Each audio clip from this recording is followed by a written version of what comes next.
Welcome, man. Welcome back to the channel, guys. Real quick, guys, I don't know if any of you recognize this disassembled transmission, guys. This happened to be a CVT out of a 2012 Jeep Patriot. Yes, this transmission can be found in numerous makes and model of cars, okay, but this particular one come out of a Jeep Patriot. Now, what we want to talk about today is how to prevent you needing such work. Okay, this transmission is pretty much we ended up replacing it, guys. We was unable to repair this. In our case, Chrysler would jump in and tell us to replace the unit. That is exactly what we did. But guys, I want to go over something with you real quick. Okay, now this happened to be, like I said before, a CVT unit. Guys, this is not a sealed transmission, okay?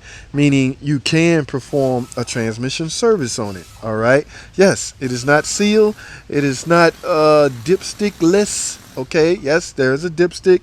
There is a way to check the fluid. Now, I want to make sure you guys understand that. I want to make sure you guys are not doing your transmission service. Guys, if you go on the maintenance schedule, okay, let me put the screen up right here. Go on to your normal maintenance schedule program.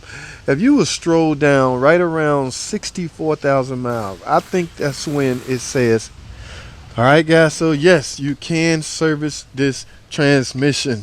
There is a gasket available for it, and there happens to be a filter available for it.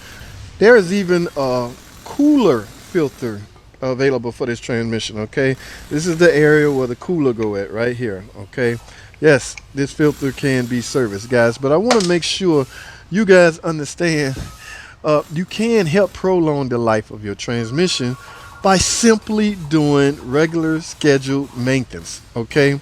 The transmission can be serviced, all right? Now, as far as fluid go, guys, we typically use Mopar CVT plus transmission fluid here, okay? Now, there are some Valvoline model brand out there that is compatible, okay? I'll use the word compatible. Yes, it's compatible.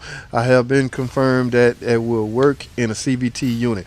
But for now, guys, I want to make sure you guys understand the importance of transmission service, so you will not end up like this.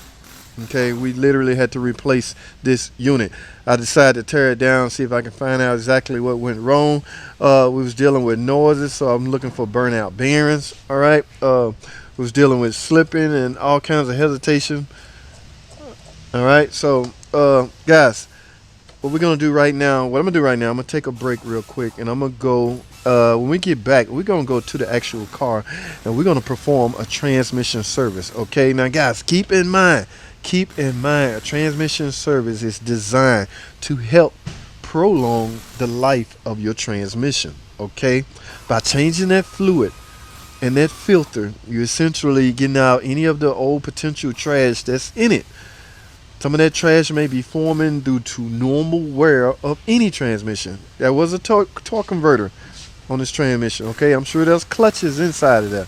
Over time, clutches will wear. That debris has to go somewhere. It is the job of the transmission filter to filter out that debris, so that debris will not make it back into the transmission and cause more damage. So, knowing that, you should also understand that a transmission service is very, very important. Okay, now please also understand that a transmission service is totally different from a transmission flush job. Okay, a flush job, you're not changing the filter. All right, I have a whole different opinion about transmission flush. I am a big fan of the transmission service, simply because the filter gets to be removed, come out, and replaced. All right, now let me take a break. When I get back, we're gonna go to the car and we're gonna perform a transmission system service on a CVT unit found in this Jeep Patriot. All right, stay tuned. Don't go anywhere. I will be right back.